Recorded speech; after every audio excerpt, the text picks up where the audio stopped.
하나님께서 우리에 대한 자기의 사랑을 확증하셨습니다. 십자가에서 보여주신 그 사랑과 은혜를 기억하며 예배의 자리로 나아갑시다. 아멘.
캐나다 연합교회 새신조로 우리의 신앙을 고백하겠습니다.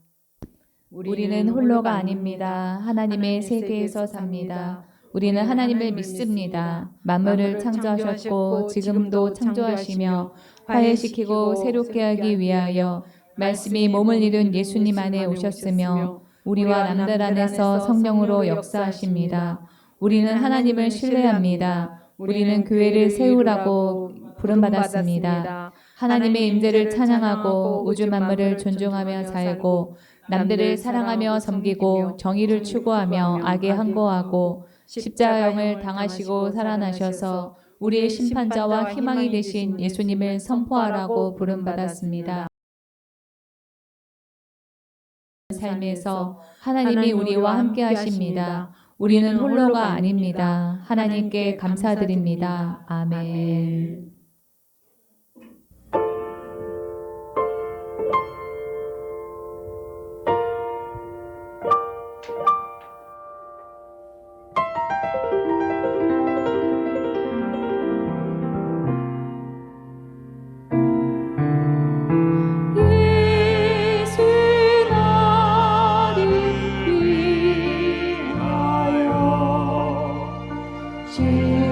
십자가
봄에 피를 흘리니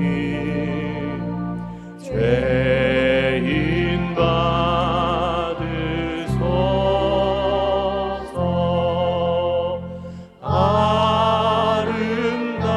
아름답다 예수여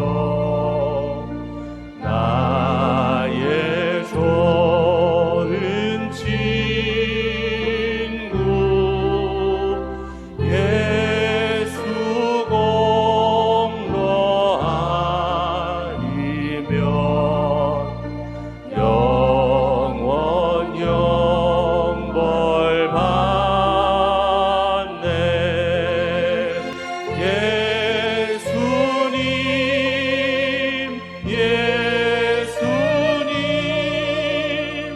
나의 죄 위하여 봄에 피를 흘리니 죄인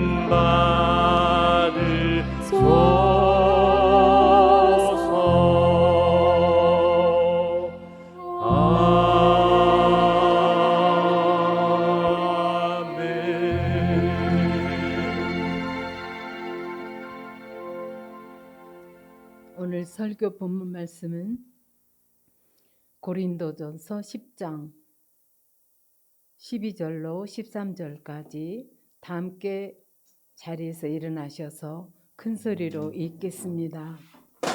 그러므로 서 있다고 생각하는 사람은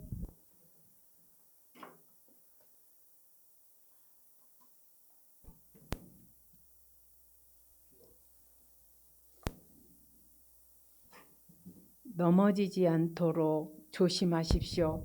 여러분은 사람이 흔히 겪는 시련 밖에 다른 시련을 당한 적이 없습니다. 하나님은 신실하십니다. 여러분이 감당할 수 있는 능력 이상으로 시련을 겪는 것을 하나님은 허락하지 않으십니다. 하나님께서는 시련과 함께 그것을 벗어날 길도 마련해 주셔서 여러분이 그 시련을 견디어낼 수 있게 해주십니다. 아멘.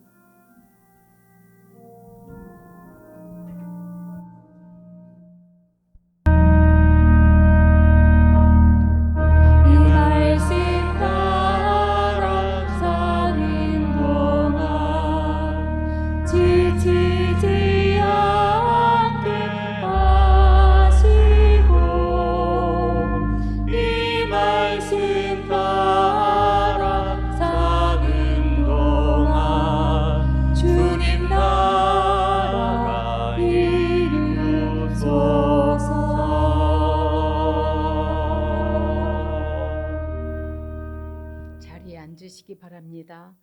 박진희 전사님 나오셔서 말씀 전해 주시겠습니다.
네, 복된 주일입니다. 네. 우리가 그 지난 주일에 한 이 찬양 중에서 내 손을 주께 높이 듭니다. 내 찬양 받으실 주님 내 마음을 주께 활짝 엽니다. 내 찬양 받으실 주님. 기억 하나도 안 하시죠? 네. 네. 찬양이 있었어요. 그러니까 우리가 찬양을 할 때는 손을 주님께 들고 마음을 활짝 열고 주님 말씀하시옵소서 하면서 주님의 음성을 들으려고 하면서 그렇게 찬양을 하시는 겁니다. 네, 손을 들고 마음의 문을 활짝 열고 이렇게 기도하는 거, 이렇게 찬양하는 거하고 아닌 거하고 엄청난 차이가 있다라고 하는 것을 제가 22년 정도 만에 깨달았습니다. 신앙생활을 하고 제가 22년 만에 우리 남편이 앞에서 칭찬하고 뭐 이런 뜻으로 이렇게 박수를 치셨는데요. 제가 그걸 22년 만에 한 거예요. 그래서 우리가 이렇게 찬양을 할 때 손을 주님께 들고 음성을 들으려고 하면서 해야 된다라고 하는 거를 제가 아무도 안 알려줬는데 깨닫고 난 다음부터 찬양하는 그 시간이 22년 만에 획기적으로 변화했습니다. 그래서 그 시간마다 하나님의 음성을 듣게 되고 또 주님을 더 깊이 경험하게 되고 이런 일들을 제가 경험을 하게 됐거든요. 그래서 여러분들이 반드시 찬양을 할 때는 가능하면 박수 치든지 손을 들든지 둘 중에 하나를 하셔야 더 큰 은혜를 받으실 수가 있습니다. 네, 이번 주일은 교회 역삭 종려 주일입니다. 이 종려 주일은 예수님이 십자가 죽음을 앞두고 예루살렘 성에 입성하신 일을 기념하는 그런 기독교 절기로 부활 직전 주일에 해당합니다. 이 종려나무는 대추야자 나무를 가리키는데요. 이게 굉장히 답니다. 아주 꿀 같은 그런 대추거든요. 근데 그 나무가 바로 우리 한국말로 이제 또 다른 말로 종려나무 이렇게 부르는 건데요. 유대인들에게 종려나무는 영광, 번영, 그리고 굴하지 않는 절개를 상징했고 고대에 승리한 장군이나 왕이 성 안으로 이렇게 입성을 할 때 환영의 의미로 군중들이 길에서 나와 종려나무를 흔들었던 그런 관습이 있었습니다. 그렇게 군중들이 나귀를 탄 예수님을 향해 종려나무 가지를 흔들면서 호산나, 우리를 구원하소서 하면서 환영을 했던 그 일은 당시에 그 사람들이 예수님을 민족의 구원자이자 또 왕으로 인정했다라고 하는 그런 의미입니다. 그러나 그 주에 예수님은 유대 종교 지도자들에게 잡혀서 처형을, 십자가형을 당하시고 죽었다가 주일 아침에 부활하셨습니다. 그래서 이 종려주일은 예수님의 그 왕되심을 고백하는 주일이자 일주일간 이어지는 고난주간의 첫날이며 우리는 내일부터 6일 동안, 이 엿새 동안 예수님의 십자가의 그 고난과 사랑을 묵상을 하게 됩니다. 그러나 이 고난이라고 하는 이런 단어를 들을 때 여러분의 마음은 어떠십니까? 우리는 고난이라는 그 말을 들을 때 나만은, 내 가족만은 그 고난을 피해가기를 바라면서 고난당한 사람을 위로할 때 또는 우리가 고난 가운데 있을 때 자주 인용하는 말씀이 오늘 우리가 읽었던 고린도전서 10장 13절의 말씀입니다. 고린도전서 13절에 이 내용 가운데 있는 하나님의 미쁘심, 감당할 만한 시험, 피할 길 등의 이 표현은 고난 가운데 있는 우리에게 용기와 희망을 줍니다. 이 말씀대로 어려움이 내가 감당할 만한 규모였으면 좋겠고 또 할 수만 있다면은 어떻게든지 고난을 피하고 싶습니다. 그러나 한편으로 성경에서 고난은 누구나 당하는 것이며 그 고난은 하나님이 우리에게 유익이 되도록 하는 것이다 라고 합니다. 고난은 우리에게 유익이 있으며 우리를 성숙하게 만든다가 성경이 말하는 고난의 의미입니다. 우리 맨 위에 있는 두 줄 다 함께 읽어볼까요? 시작. 고난은 우리에게 유익이 있으며 우리를 성숙하게 만든다. 그런데 이 고린도전서 10장 13절은 고난을 당할 때 피할 길도 주신다라고 하는 거니까 이거 조금 어딘가 이 앞뒤가 맞지 않는 말 같지 않습니까? 고난을 피할 수 있다면 결과적으로 그 고난이 아닌 게 되는 거잖아요. 또 피할 길을 내신다라고 하는 이 고린도전서 10장 13절은 우리가 어떤 시험을 당하든지 모면할 기회를 주시는 하나님이다라고 하는 그런 뜻으로 우리에게 읽혀질 수도 있습니다. 이런 고린도전서 10장 13절과 관련한 그런 궁금증을 풀어보면서 고난의 때를 우리가 어떻게 보내야 될까를 생각을 해보겠습니다. 첫 번째로 오늘의 본문에 나오는 시험이 무슨 뜻인가를 봐야 합니다. 이 성경에 나오는 시험에는 두 가지의 종류가 있습니다. 하나는 테스트이고 다른 하나는 템테이션입니다. 먼저 이 테스트는 하나님이 우리의 믿음이 어느 정도의 수준인지를 확인하시는데 그것이 테스트입니다. 이 대표적인 것이 창세기에 나오는 아브라함에게 정실부인 사라가 낳은 그 맏아들 이삭을 하나님께 제물로 바치라라고 명령하신 그런 일입니다. 창세기 22장 2절입니다. 하나님이 말씀하셨다. 너의 아들 내가 사랑하는 외아들 이삭을 데리고 모리아 땅으로 가거라. 내가 너에게 알려주는 산에서 그를 번제물로 바쳐라. 번제물로 바친다는 거는 각을 떠서 피를 내고 불을 태워가지고 하는 그런 제사 방법이거든요.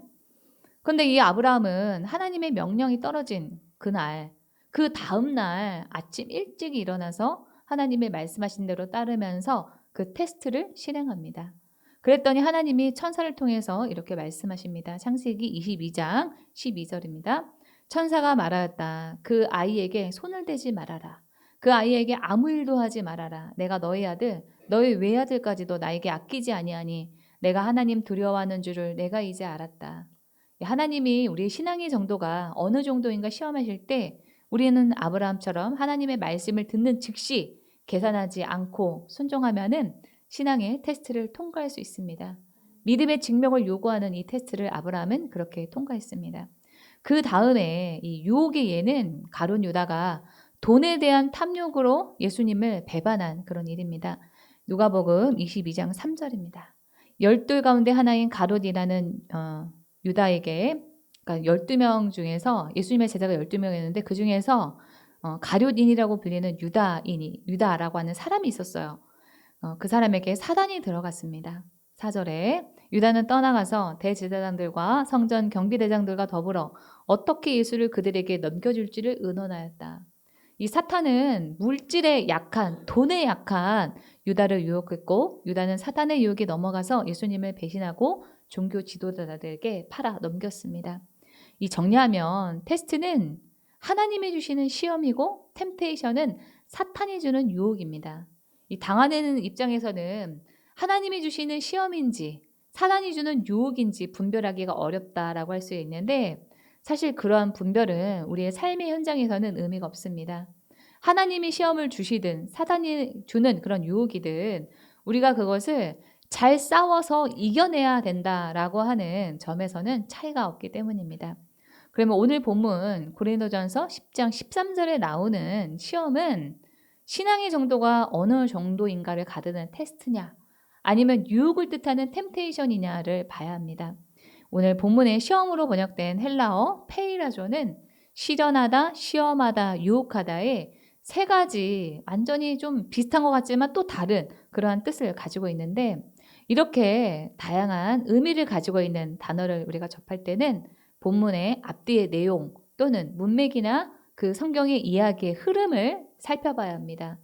이 본문의 앞장인 고린도전서 9장의 마지막 문단인 24절에서 27절까지 이 부분에서 바울은 더 큰 목표를 위해서 스스로를 절제하는 그런 운동선수를 말하고 있습니다. 그리고 10장 1절부터 이 모세의 지도하에 이집트에서 나와 광야에 있던 이스라엘 백성들이 우상 숭배를 함으로 한날에 23,000명이 죽었던 일을 말하고 그 과정에서 나온 말씀이 오늘 본문 고린도전서 10장 13절입니다. 그리고 뒤에 고린도전서 10장 14절에서 이런 까닭에 나의 사랑하는 여러분 우상 섬기는 일을 멀리하세요 하면서 우상 숭배를 하지 말라고 합니다.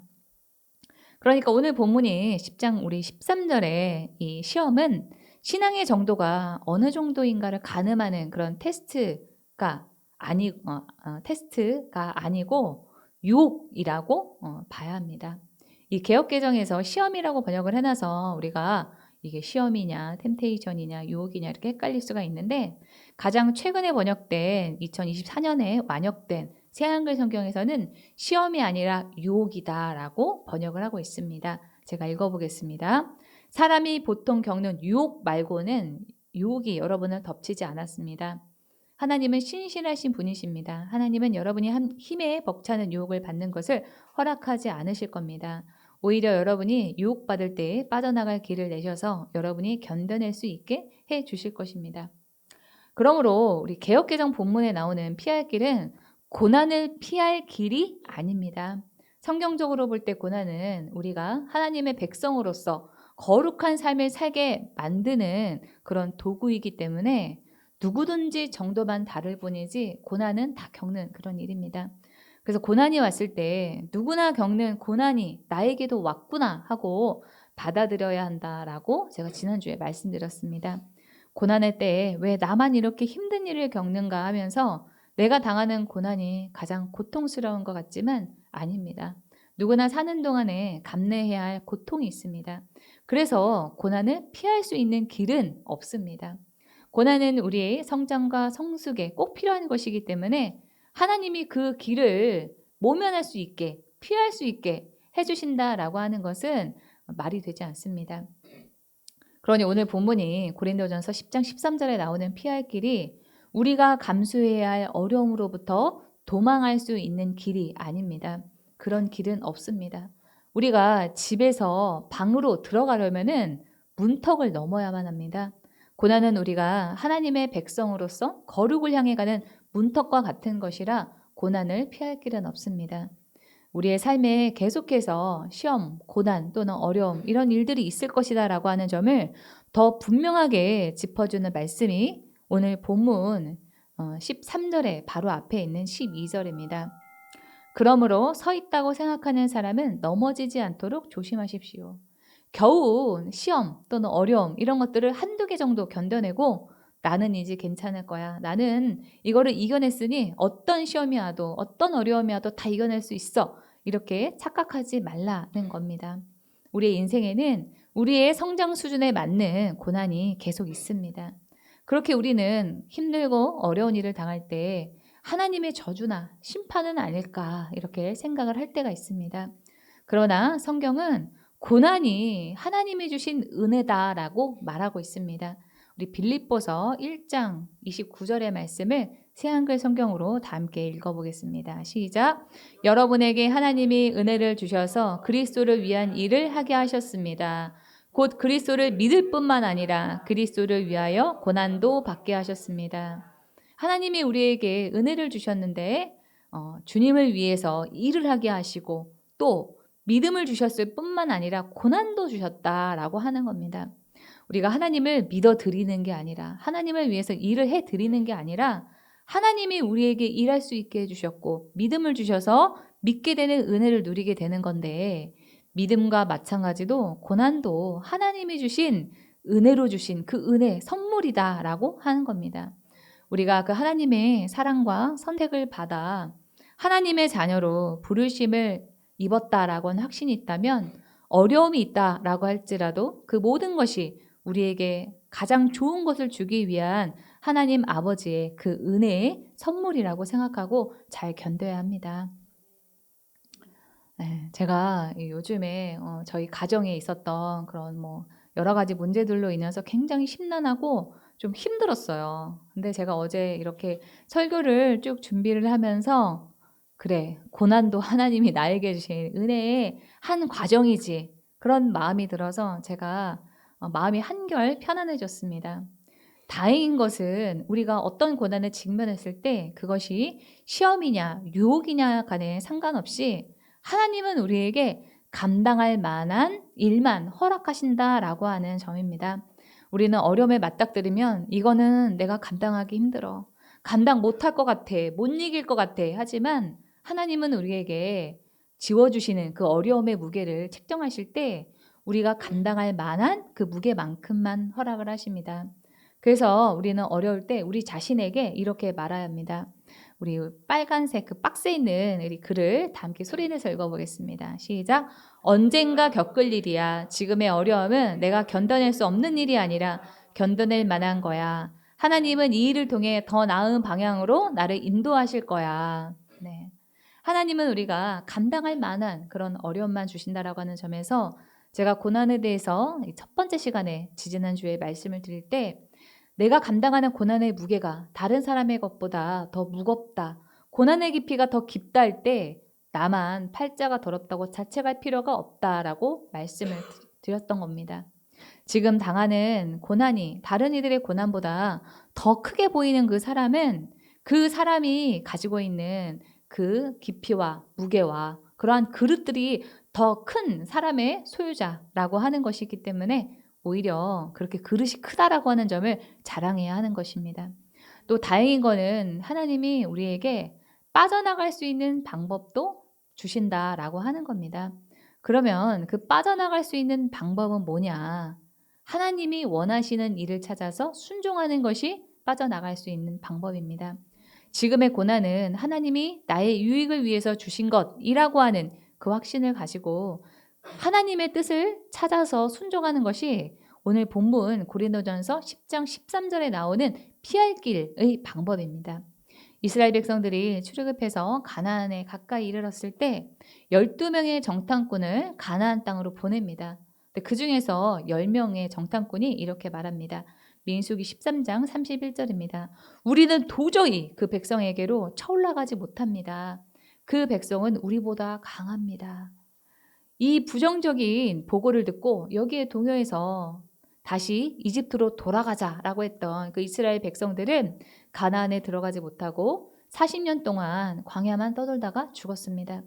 그러나 가나안 땅을 하나님이 주실 것이라고 하나님의 그 뜻을 알고 맞서서 싸우러 가자고 했던 두 사람 여호수아와 갈렙은 가나안에 들어갔습니다. 하나님의 뜻을 찾고 불가능한 상황에서도 하나님의 뜻에 순종하는 것, 그것이 바로 피할 길입니다. 가나안에 있는 그 거인과의 싸움은 누가 봐도 승산이 없는 그런 전쟁이었습니다. 그러나 여호수아와 갈렙은 하나님의 뜻에 순종하는 것이 곧 승리하는 길이자 피할 수 있는 길이다라고 하는 것을 알았습니다. 우리가 맞닥뜨린 지금의 고난은 하나님께서 우리의 유익을 위해서 주신 것이라고 하는 그 확신을 가지고 그분의 뜻에 순종하는 것이 바로 피할 길입니다. 우리의 인생에는 완전함을 위한 끊임없는 그런 시험, 고난, 어려움이 있을 것입니다. 그러한 순간마다 겸손하게 하나님의 뜻이 어디에 있는가를 찾고 그 뜻에 순종하는 삶을 우리는 살아내야 하는 것입니다. 그러나 우리가 한 가지 주의해야 될 것은 하나님께서 때때로 우리가 위기에 처해 있을 때 초자연적으로 어떤 기적으로 개입하시고 우리의 계산이나 자연적 인과관계를 뛰어넘어서 역사하긴 하시지만 그것만이 전부는 아니다라고 하는 사실입니다. 그랬다면 예수님이 십자가에서 고난을 당하시면 안 됩니다. 종교 지도자들이 예수님을 끌고 가려고 할 때 하나님이 뭐 천사를 보내든지 어떻게 하든지 피할 길을 내셔서 도망가도록 했었어야만 했습니다. 또 예수님의 제자들이 사도 요한을 제외하고 다 순교를 했는데 그러한 일들이 있으면 안 됩니다. 시험에 대한 대처 방안은 어느 한 가지로 고정되어 있지 않으며 우리가 시험을 이기고 승리한다라고 하는 것 역시 다양한 모습으로 나타난다라고 하는 점을 고려해야만 합니다.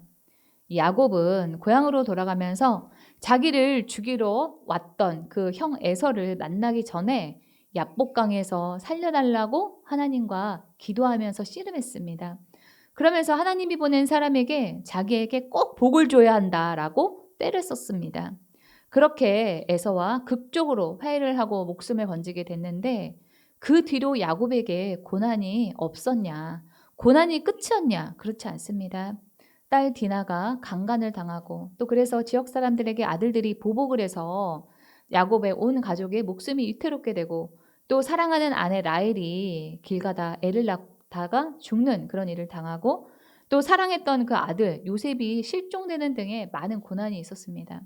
그 고난의 때마다 야곱이 창세기 32장 26절처럼 하나님께 복을 달라고 하면서 때를 쓴 것이 아닙니다.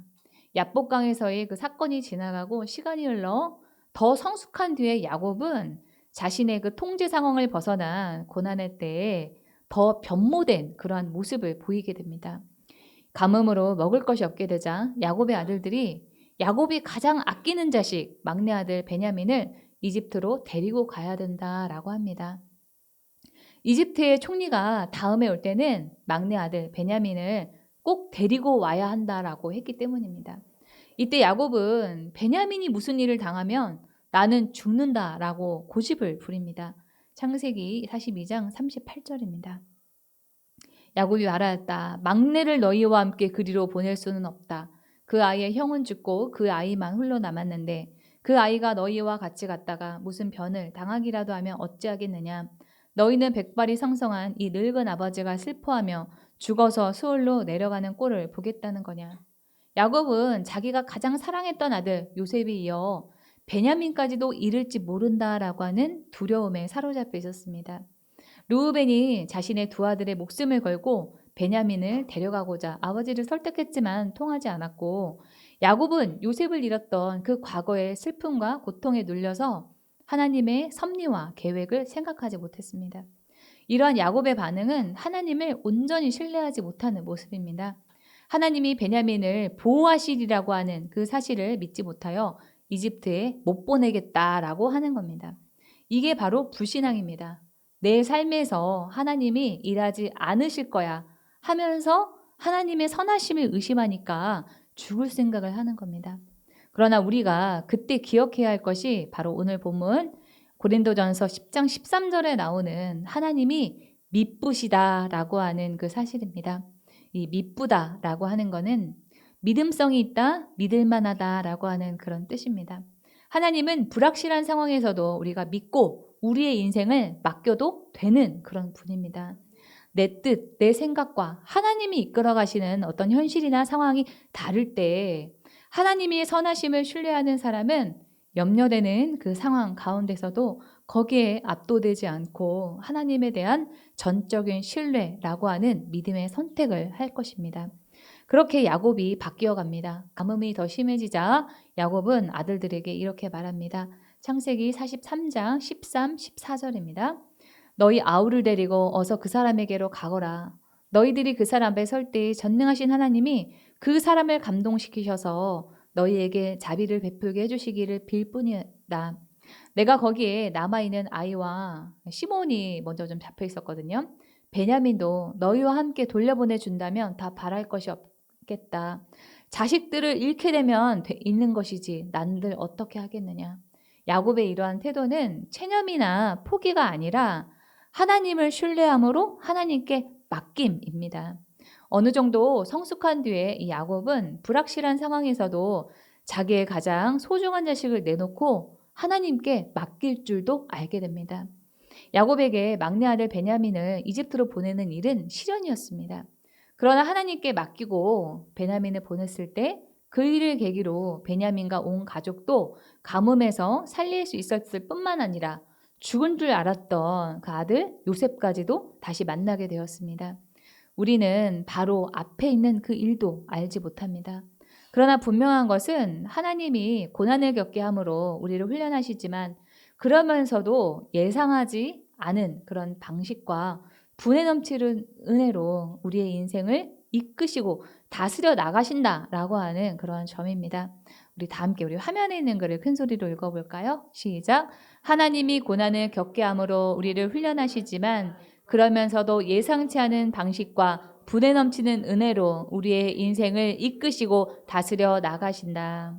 그러니 지금은 다 알 수 없어. 불안하더라도 심지어 하나님이 하시는 일이 다 이해되지 않더라도 끝까지 하나님의 그 선하심을 믿어야 합니다. 염려가 될 수밖에 없는 그 상황에서도 온전히 하나님을 믿고 의지한다면 우리는 마음의 안식과 평강을 얻게 될 것입니다. 그럼에도 하나님을 믿고 의지하는 게 마음처럼 쉽지 않아요 할 때가 있죠. 기숙학교에 들어간 우리 아들에게 지난주에 불안한 마음이 들면은 바퀴벌레 때려잡듯이 예수 이름으로 명하노니 불안은 떠나갈지어다 이렇게 기도하면 된다라고 가르쳤는데 이번 주에는 그렇게 해도 잘 안 되고 불안한 마음이 가시지 않을 때가 있습니다. 그때는 그 하나님의 선하심에 대한 그 말씀들을 입으로 선포하면 됩니다. 그 대표적인 말씀이 우리가 지난주에 다 함께 읽었던 로마서 8장 28절의 그 말씀입니다. 우리 다시 한번 큰 소리로 좀 읽어볼까요? 시작. 하나님을 사랑하는 사람들, 곧 하나님의 뜻대로 부르심을 받은 사람들에게는 모든 일이 서로 협력해서 선을 이룬다는 것을 우리는 압니다. 이 말씀에서 모든 일은 나쁜 일까지도 포함이 됩니다. 사람의 눈으로 나쁘게 보이는 그 일도 그리스도인에게는 합력하여서 선을 이루는 도구가 됩니다. 왜요? 우리가 믿는 그 하나님은 선한 길로 우리를 인도하시는 분이시니까요.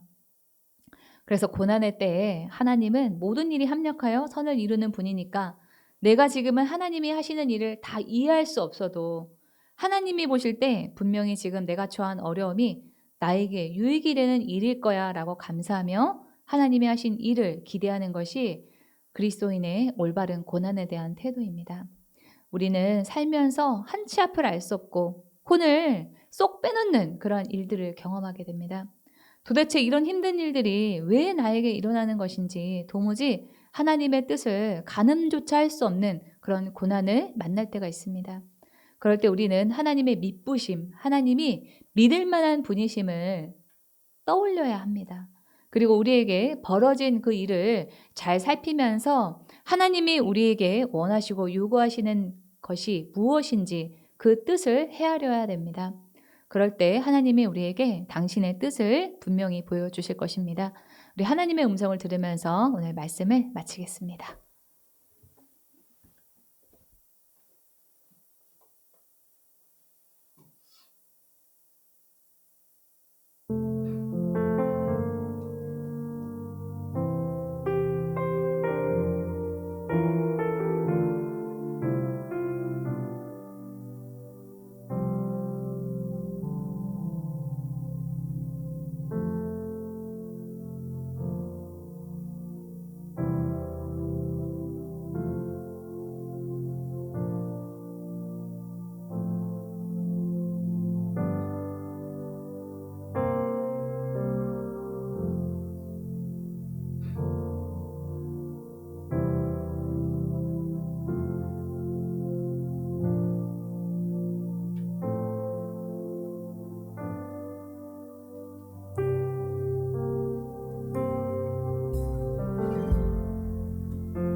이 시간은 치유와 회복을 위해서 기도하겠습니다.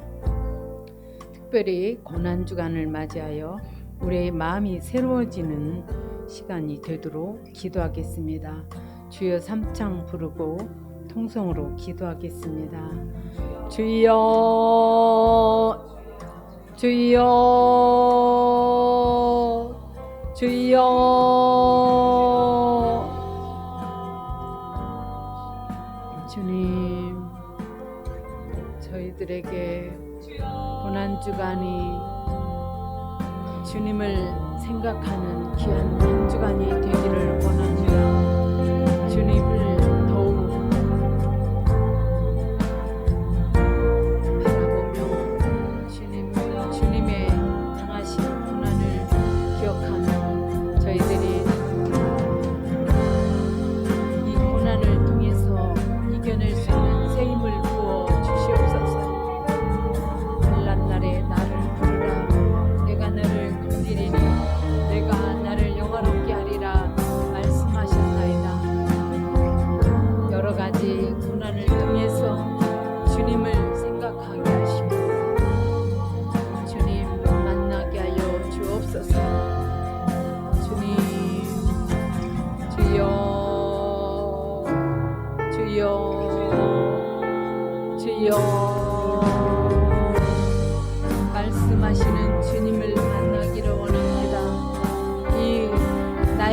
주어진 고난이 주님의 뜻이 있음을 알게 하시고 주님 이 고난을 기도로 잘 이겨낼 수 있는 귀한 은혜가 있게 하여 주시옵소서.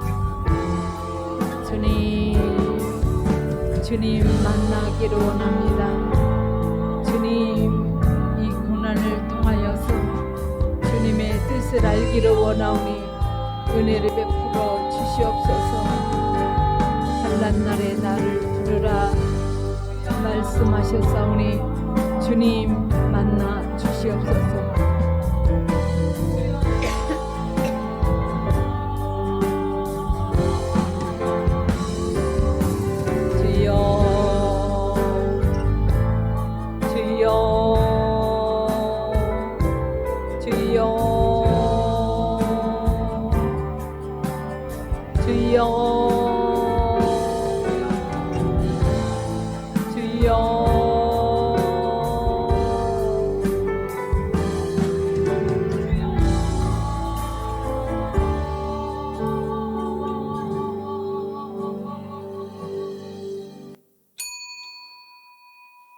기도를 정리하시고요. 제가 기도하겠습니다.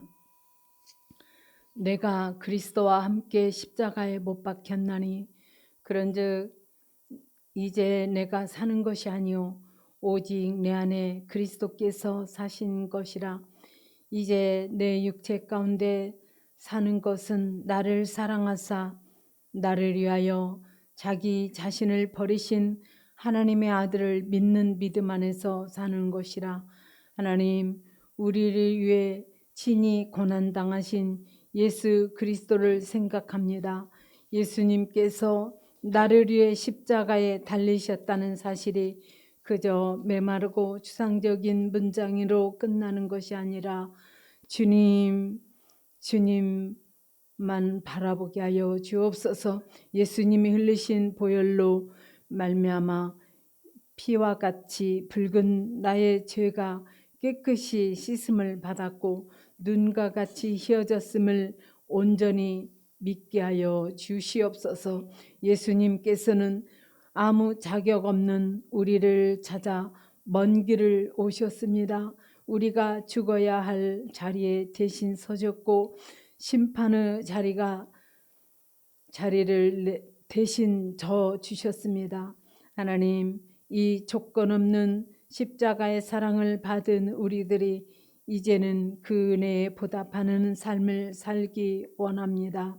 우리의 거짓된 자아를 십자가에 못 박고 참된 자아를 발견하여 그 모습 그대로 살아가기를 원합니다.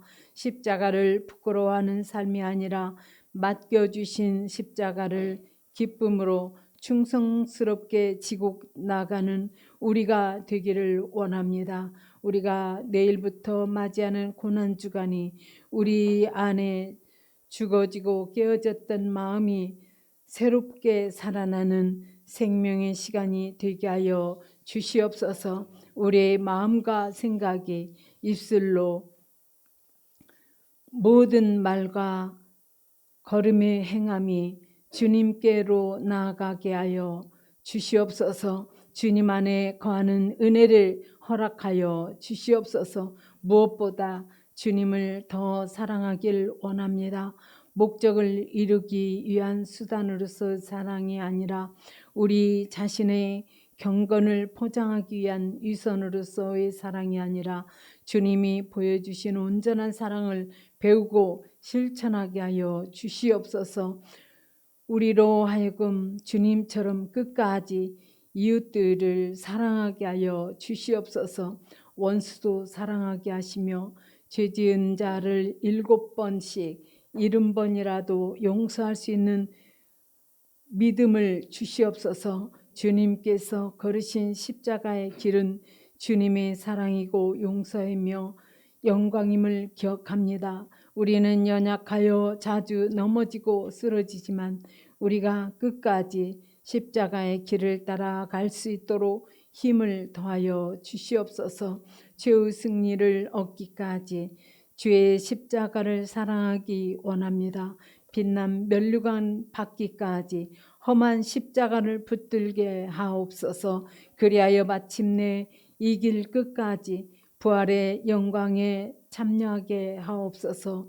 예수님의 이름으로 기도드립니다. 아멘. 광고가 있습니다. 다음 주일은 부활주일 감사예배로 드립니다. 김준영 군이 찬양 드릴 때 준비한 예물을 드리도록 하겠습니다.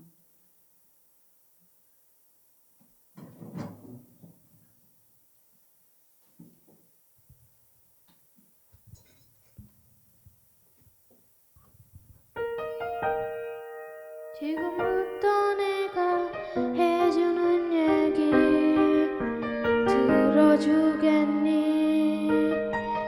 믿어주겠니? 옛날 어느 나라에 함께 살았던 왕자와 왕의 이야기. 언제부턴가 그 나라에는 몹쓸병이 돌고 있었대. 사랑과 용서보다 미움과 싸움이 커져만 가는 그 왕은 고민했었나봐. 그 병을 고칠 수 있는 이는 하나뿐인 왕자뿐이었는데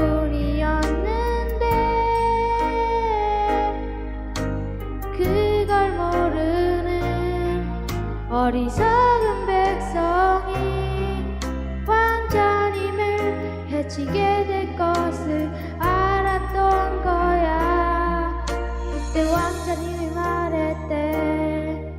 사랑하는 저들 위해서 제 영혼을 아버지께 드려요. 당신의 사랑, 그 위대하신 사랑을 전하러 그 어디든 맨발로 찾아갈게요. 사랑을 나눠줄게요.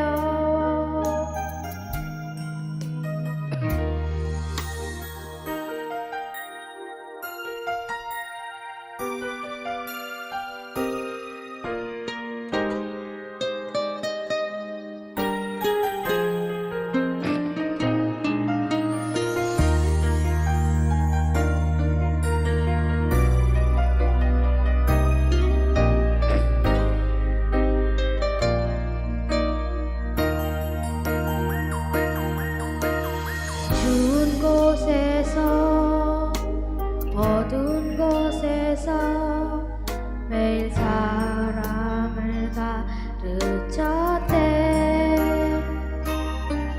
항상 기뻐하라고 기도하며 감사하며 살라고.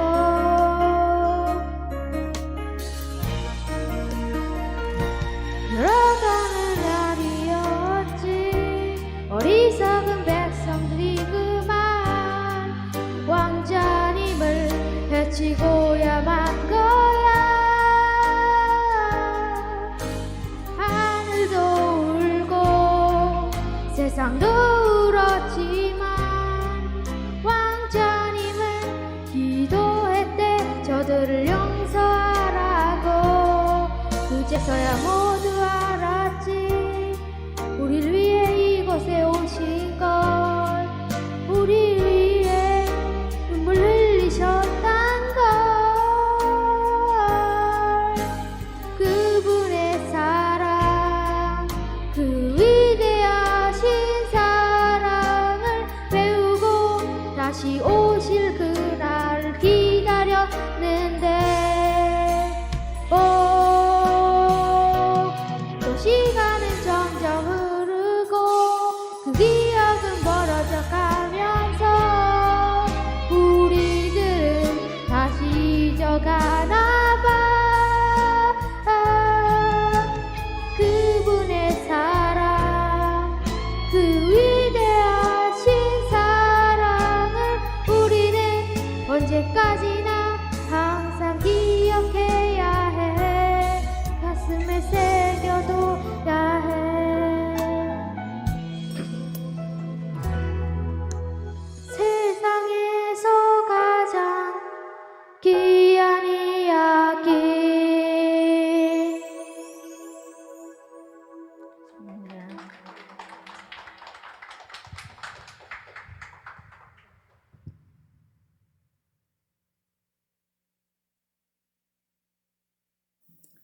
하나님은 우리를 사랑하셔서 우리를 훈육하고 훈련하고자 고난을 허락하십니다.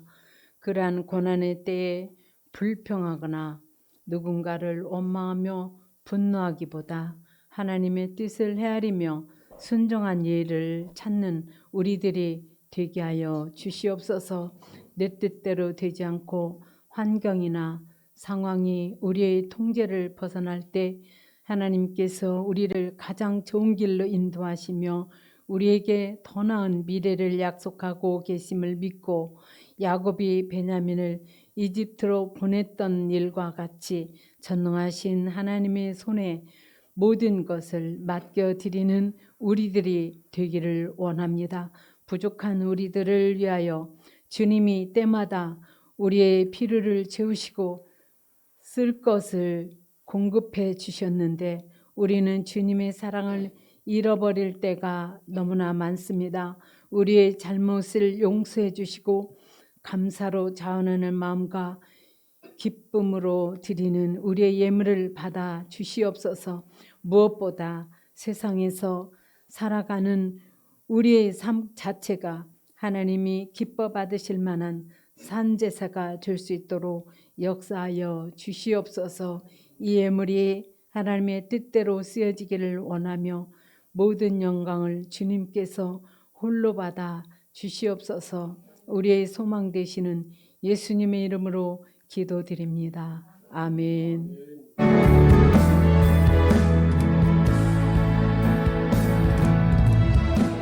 사망이나 생명이나 권세자들이나 현재일이나 장래일이나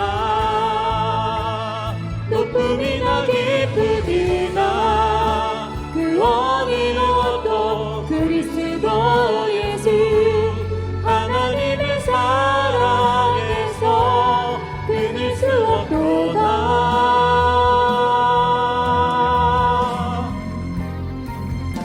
우리를 사랑하시는 그로 말미암아 우리가 넉넉히 이기느니라. 우리를 사랑하시니 그로 말미암아 우리가 넉넉히 이기느니라. 우리를 사랑하시느니 그로 말미암아 우리가 넉넉히 이기느니라. 우리를 사랑하시느니 그로 말미암아 우리가 넉넉히 이기느니라. 우리가 넉넉히